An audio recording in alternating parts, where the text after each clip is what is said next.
election results, and Linda McMahon has lost her second bid for the United States Senate representing the state of Connecticut. Of course, a lot of speculation on what this will mean for the future of WWE. Of course, programming changed a little bit when she was running.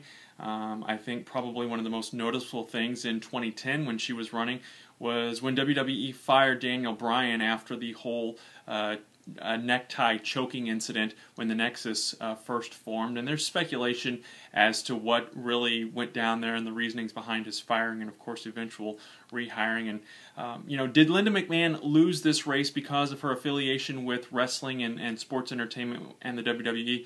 I don't know what's on the minds of voters in Connecticut or anywhere else. I don't know that people would use that connection to choose or not to choose a candidate. I mean, you could argue that Jesse Ventura had several successful campaigns as mayor and as governor of Minnesota, and look at his past in the involvement with the world of professional wrestling. So, and I know some other wrestlers have gone on to have successful political careers, including B. Brian Blair, among others. So, I don't necessarily tie the correlation. I'm sure that there are opponents of hers that did make that connection and her involvement with the company. But also wanted to talk a little bit about what I feel like is going to happen with the WWE or what may happen.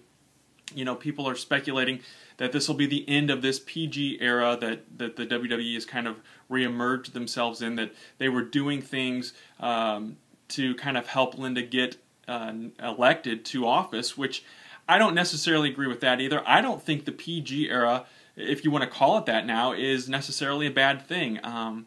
Especially now as a parent, and my kids are at that age where they are watching wrestling. I have a 7-year-old daughter who loves Monday Night Raw and John Cena and Rey Mysterio and those types of characters. There's nothing wrong with that. I don't think there's anything wrong with Brodus Clay coming out and dancing with the kids. It's a throwback, in my opinion, to the 1980s during the Junkyard Dogs, the Ricky Steamboats, the Jake the Snake Roberts, the more cartoonish, larger-than-life era of wrestling.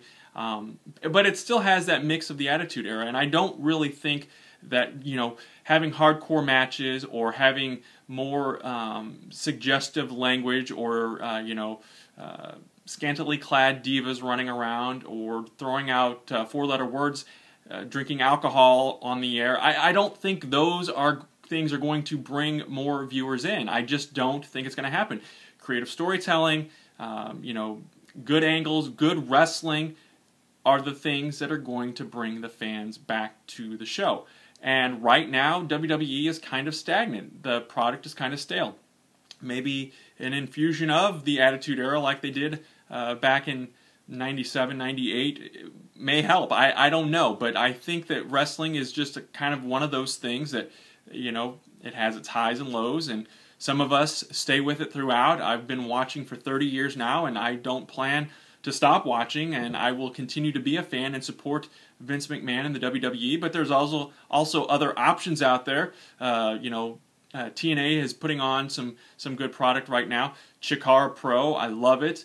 And it's, quote-unquote PG, and, they are very creative with what they are doing, and they have excellent in-ring work as well. So, there are other options, there are other alternatives, but I don't blame the current state of the WWE on the so-called PG way of things that are going right now. And what does this mean? Will Linda McMahon try to run for Senate again? No telling, but I think that the WWE, bottom line, needs to re-examine things, and I do think, and I think John Cena has been credited now for being the one to go to Vince McMahon and say, hey, we're out of touch. So perhaps a renewal, a revival is on the way. I don't know, but again, I don't blame the politics of the United States government with the way the WWE is acting or the storylines, the products that they're putting out there. So what do you think? Weigh in here, and don't forget to subscribe to my 1, 2, 3 cents.